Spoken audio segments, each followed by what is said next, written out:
नमस्कार दोस्तों, मैं लालटू दत्ता। स्वागत है हमारे इस YouTube चैनल मिस्टर स्टडीपुर में।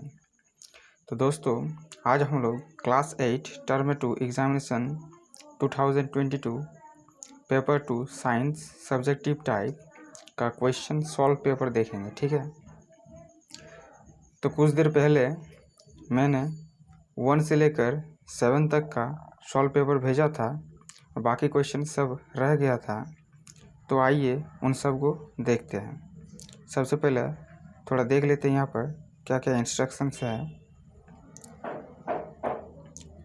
देखिए 3rd नंबर क्या लिखा हुआ है। प्रश्न संख्या 8 से 14 अति लघु उत्तरीय प्रकार के हैं। इनमें से किन्हीं 5 प्रश्नों के उत्तर दीजिए। मतलब जो प्रश्न संख्या 8 से 14 तक जो है वे क्या है, अति लघु उत्तरीय प्रकार के हैं। अति लघु उत्तरीय प्रकार के हैं। इनमें से किन्हीं 5 प्रश्नों के उत्तर देना है। ठीक है। प्रत्येक प्रश्न की अधिमानता 2 अंक निर्धारित है। मतलब एक प्रश्न सही होने पर 2 अंक मिलेगा। अब देखते हैं आगे क्या है। प्रश्न संख्या 15 से 17 क्या है, लघु उत्तरीय प्रकार के हैं। ये क्या है, लघु उत्तरीय प्रकार के हैं। 15 से 17 लघु उत्तरीय प्रकार के हैं। इनमें से किन्हीं 2 प्रश्नों के उत्तर दीजिए। मतलब 15 से 17 तक जो है इनमें से किन्हीं 2 प्रश्नों के उत्तर देना है। प्रत्येक प्रश्न की अधिमानता 4 अंक निर्धारित है, यानी एक सही होने पर 4 अंक मिलेगा। आगे देखते हैं क्या है। प्रश्न संख्या 18 से 22 लघु उत्तरीय प्रकार के हैं। प्रश्न संख्या 18 से 22 जो है लघु उत्तरीय प्रकार के हैं। इनमें से किन्हीं 3 प्रश्नों के उत्तर दीजिए। यानी 18 से 22 तक जो है इनमें से किन्हीं 3 प्रश्नों के उत्तर देना है। और आगे देखिए क्या है। प्रश्न संख्या 23 से 24 दीर्घ उत्तरीय प्रकार के हैं। 23 से 24 जो है दीर्घ उत्तरीय प्रकार के हैं। इनमें से किसी एक प्रश्न का उत्तर देना है। प्रत्येक प्रश्न की अधिमानता जो है 10 अंक निर्धारित है। ठीक है। यानी 23 से 24 जो 2 प्रश्न है उनमें से आप किन्हीं एक को आपको उसका उत्तर देना है। अगर सही होता है तो उसमें से आपको 10 अंक मिलेगा। ठीक है। तो आइए देखते हैं आगे।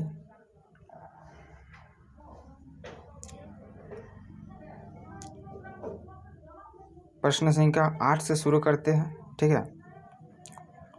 क्या है, किण्वन की खोज किसने की। तो किण्वन की खोज जो है लुई पाश्चर ने की है।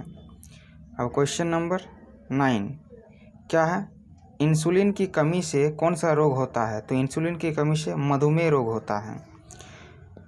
कोशिका की खोज किसने और कब की। तो कोशिका की खोज रॉबर्ट हुक ने 1665 ईस्वी में की।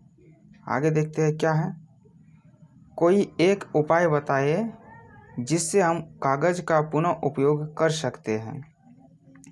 यदि कोई छात्र एक दिन में मात्र 1 कागज की बचत करता है तो हम 1 वर्ष में अनेक वृक्ष बचा सकते हैं। यह भी आप प्रश्न में लिख सकते हैं या फिर आप दूसरा कुछ भी लिख सकते हैं। ठीक है। वनोन्मूलन के 2 कारण लिखिए।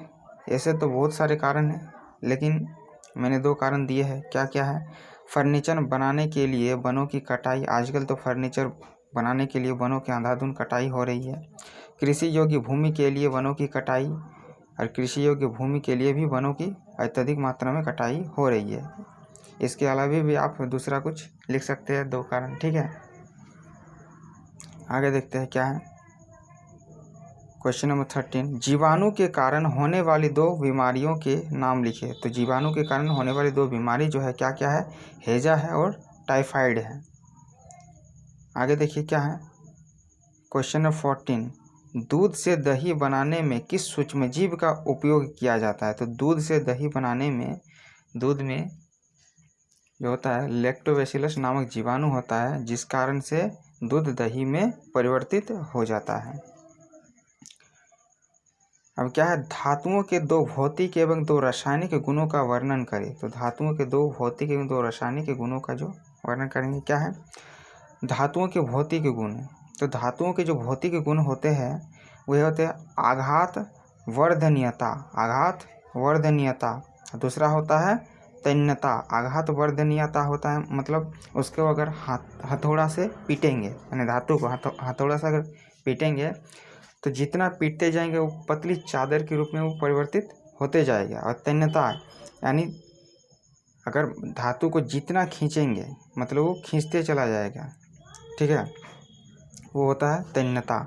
अब रासायनिक गुण, रासायनिक गुण जो है देखेंगे क्या, ऑक्सीजन से अभिक्रिया करके जो धातुएं जो होती है ऑक्सीजन से अभिक्रिया करके धात्विक ऑक्साइड बनाती है, ठीक है।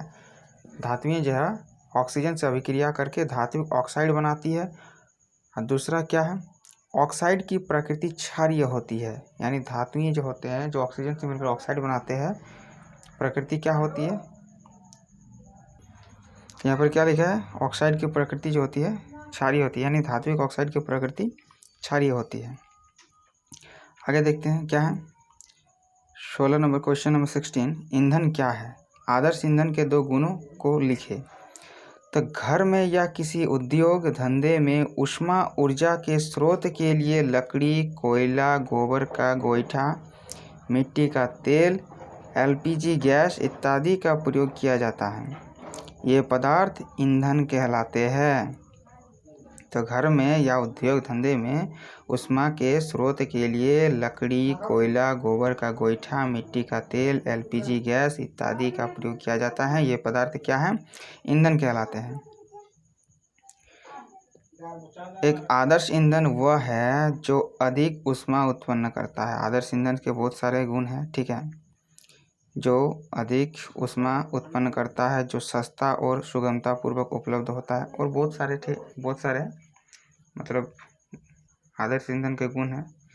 तो 2 ही लिखने के लिए कहा गया, इसलिए जो आसानी होगा याद रखने में वही सब हम लिखे हैं, ठीक है। आगे देखते हैं क्या है, आप कैसे दर्शाएंगे कि श्वेत प्रकाश 7 रंगों का सम्मिश्रण है? तो इंद्रधनुष का बनना यह बताता है कि सूर्य का प्रकाश 7 रंगों का मिश्रण है। अब देखिए आगे क्या है, एडम्स एप्पल क्या है? तो यौवनारंभ में स्वरयंत्र अथवा लेरिंक्स में वृद्धि की शुरुआत हो जाती है। लड़कों का स्वरयंत्र लड़कियों की अपेक्षा बड़ा हो जाता है और गले के सामने उभरा हुआ दिखाई देने लगता है। इसे कंठमणि या एडम्स एप्पल कहा जाता है। आगे देखते हैं क्या है, कायांतरण, क्वेश्चन नंबर 19, कायांतरण क्या है? कीट एवं मेढक को वयस्क रूप में आने के लिए अनेक चरणों से गुजरना पड़ता है। लार्वा से वयस्क यानी एडल्ट बनने की इस प्रक्रिया को कायांतरण कहते हैं। कीट जो मेढक होते हैं को वयस्क रूप में आने के लिए अनेक चरणों से गुजरना पड़ता है। तो लार्वा से जो वयस्क बनते हैं, बनने की जो प्रक्रिया होता है उसे क्या कहते हैं, कायांतरण। क्वेश्चन नंबर 20, किस कोशिकांग को कोशिका का ऊर्जा गृह यानी ऊर्जा संयंत्र या ऊर्जा घर कहा जाता है और क्यों? तो माइटोकॉन्ड्रिया को कोशिका का ऊर्जा संयंत्र, ऊर्जा गृह या ऊर्जा घर, ठीक है, कहा जाता है, या फिर बिजली घर भी कहा जाता है, ठीक है। माइटोकॉन्ड्रिया में ऊर्जा का निर्माण होता है जो एटीपी के रूप में एकत्र होती है। यह ऊर्जा बहुत सी जैविक प्रक्रियाओं में काम आती है, अतः माइटोकॉन्ड्रिया को ऊर्जा संयंत्र कहते हैं। याद रखिएगा, कोशिका का बिजली घर, कोशिका का ऊर्जा संयंत्र, कोशिका का ऊर्जा गृह या कोशिका का ऊर्जा घर जो है तो है क्या है, वो माइटोकॉन्ड्रिया होता है।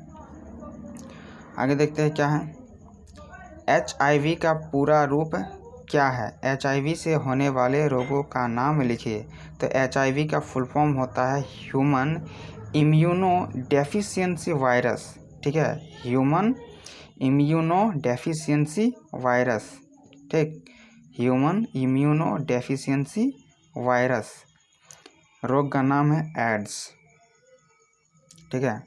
आगे देखते हैं क्या है, वैश्विक उष्णता क्या है? वैश्विक उष्णता के लिए कौन सी गैस जिम्मेवार है?